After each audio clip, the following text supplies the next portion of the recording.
Gate lady is forklift lady today. Done grapes coming off, bale grab going on. Steady does it. Oh, oh, hey. Going down to get some silage bales. She moves like she don't care. Smooth as silk, cool as air. Loaded up, we'll get these along back home. So with the new cattle shed, so right now our cattle, all our cows that are in calf are at yard 1. We've got a set of calves here at yard 2. We've got a set of calves at yard 3. We've got all our silage here at yard 2. We've got all our ammonia straw at yard 1. We've got our crush, which is mobile with a forklift that just goes anywhere that is needed. Once we get the new cattle shed sorted out, we're going to have all the silage at yard 2 still. We're going to have all the cattle at yard 2. All the grass that they go out to during the spring and summer, that is also at yard 2. Solid handling facilities, so don't need to set up gates and hurdles every single time we try and move cattle, and it takes ages. In terms of feed barriers, I think we're going to go for half and half locking feed barriers, and the other half is going to be just normal diagonals. Gate ladies needing in. With the locking feed barriers, so they're a lot more expensive than just a simple diagonal, so that's why we're not putting all locking in probably. We're going to end up with maybe half. Just gives us a good block to put cattle into, put their heads into, scan them, inject them, whatever we need to do with them. I think it's really going to be quite handy to have a block of locking head yokes. Good morning, I finally found some time to spend on this stone grape. Get a lot of welding done on this and make some progress.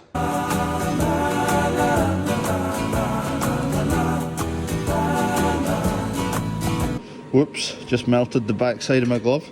Hands are warm though. Thought it smelled funny. Right, I've one side done. I'm struggling with splatter. I'm just knocking it all off right now with a chisel, but I fiddled with the settings. I'm not getting anywhere with the splatter. And as for the welding, it's, yeah. You go through bits like that look lovely, and then you get joints and ugly bits in amongst it. Anyway, it's not going to budge anywhere. Lather it in paint, you'll never know.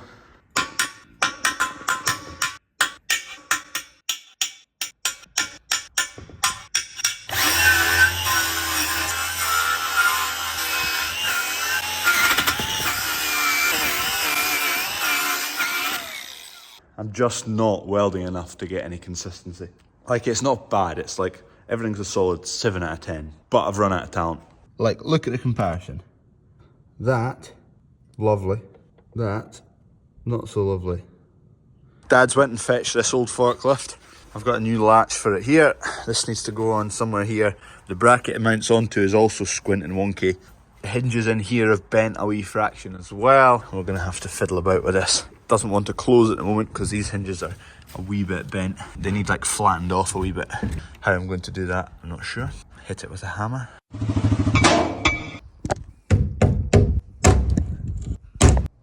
It's not the most delicate approach using a sledgehammer on a door with glass in it.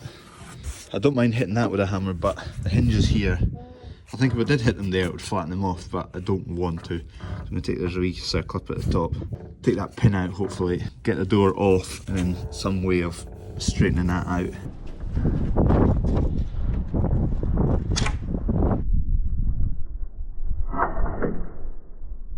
Oh, that is gone. Get the bottom one off before I take that out fully. Right, don't do the same.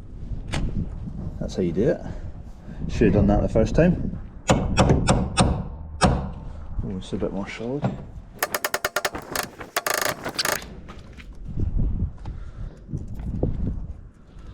Wee bit of special sauce.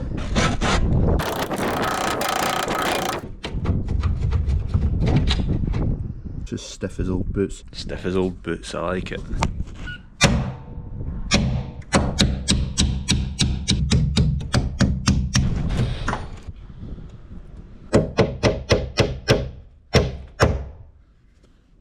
Hit it in, never get it out again.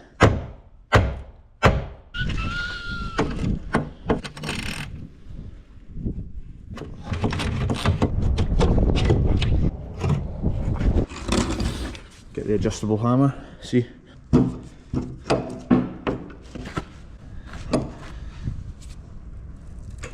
Doesn't need to go much.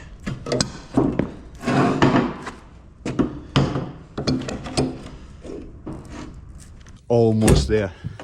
Need to come just a touch more. Still got a bit of resistance there. I resorted to some fairly aggressive hammering of said hinges. Didn't smash any glass. It now shuts. Well, the latch doesn't work at the moment, but I've got a new one to put on, but it goes flush. Back's there. You bandit. I need a workbench to do this. This is the best workbench, but it's covered in stuff, so... Right, I need to clean this up. This is a bomb site. Right, I can actually see the table. 10mm socket.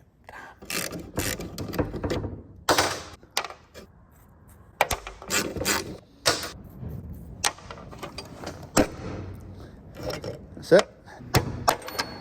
That's the wee bolt that had sheared, so I need to replace that one.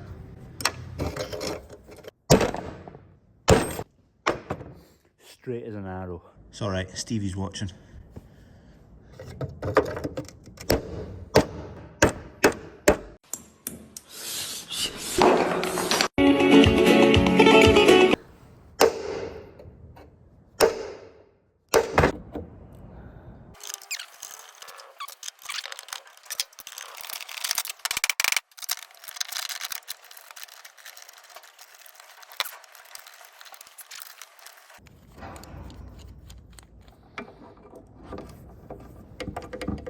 Okay, we can now try and see if it'll fit. We have a working door. This bit doesn't work, it's never worked. I'll adjust that wee plunger. Back to welding on this hunk of steel.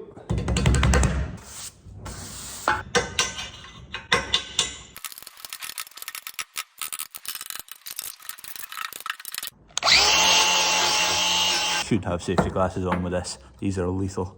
The wee wires come flying off. Although I can't see anything, they're blurry.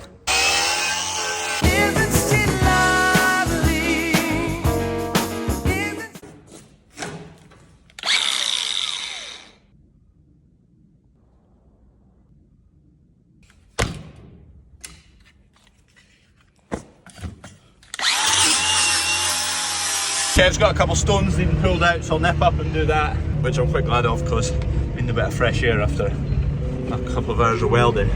Fumes. Kev's been ploughing all day today so far, just about finished this field. Here's the first stone, not too big.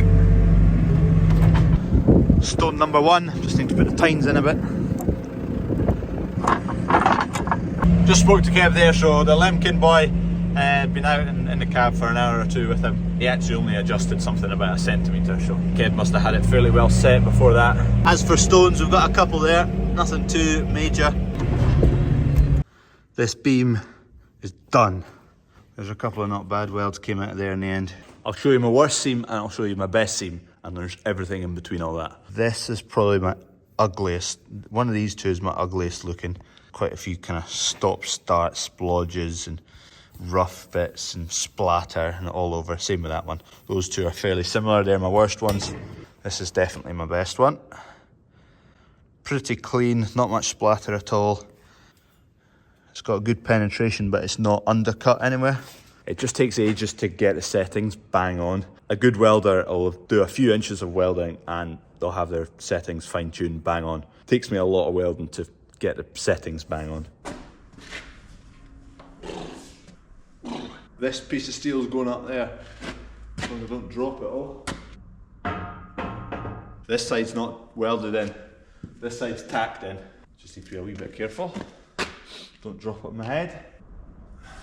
Unfortunately, my welding table's not big enough or flat enough. I should clamp this to the table, hold on. That would be a smart idea. It's okay, Stevie's watching, Health and Safety Inspector.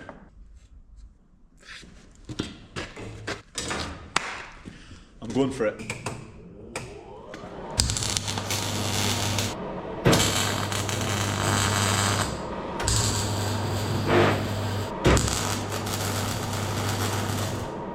Just need to recheck all my measurements and angles and dangles. Right, we're all tacked up and according to my ballpark 90, we're in the money. Patent pending this bad boy, almost 90. Don't know what to call it, agri 90, ballpark 90. As you can see, there's a wee little lip left there. Same on all four corners, basically because I need to cap the ends of this box section, but I should have thought about that when I sent it away for machining, because now this one and those two don't line up, and that's going to frustrate me, but too late now. The one up here, I might put a false bottom, a cap that's on latches with a gasket of some sort, and you might be able to fit points in there. Let's find out, actually. Be handy to have out in the field, and just make the false bottom the same depth as these points. Oh, you're joking. You're joking. Damn it. Any ideas for what I could use that space as? It's quite handy being able to carry a set of points with you. Right, that's what I'm leaving it tonight. That's the gap. It's about, I need to get it bang on what it is, but it's about 150mm gap there along the back. Because I want to fill this steel up with offcuts of steel and concrete for weight, I might need to basically weld all these tubes in place, tack them to the top rail so they're bang in line, take the top rail off, fill everything up with steel and concrete, then put the top rail back on. A lot of these stone grapes you can buy, you can have brackets for weights, which I'm going to have as well. I want it to be heavy on its own anyway, so I don't need to add as many weights. And because we've got another stone grape which is smaller, I'm not too worried if this is going to be mega heavy, because we'll just use it when it's on the plough. And we've got the smaller one, which is lighter, which we can take the weights off as well for putting on the front of the rollers. So I have this big set for putting on the front of the plough, and we've got another set for putting on the rollers. And I'm going to put forklift brackets on this as well, so it's movable with the forklift. I'm going to get Tullibard and Smitty to put the 3-point linkage brackets on this. I'll do the bulk of it, but the wee finite accurate details, leave it to the professionals. Thanks for watching. By the way, Six Nations started yesterday as you're watching this. Hopefully Scotland beat England and retained the Calcutta Cup. On Instagram and TikTok, if you head over there, I've challenged Tom Pemberton, I Farm We Farm, Adrian from I Farm We Farm, and Johan from That Welsh Farmer to a bit of a challenge. If you head over there, you can watch it there. The Six Nations kicks off today. So Tom, Adrian, Johan, Irish, Welsh, English, and me, a Scot. Good luck. I've made a trophy.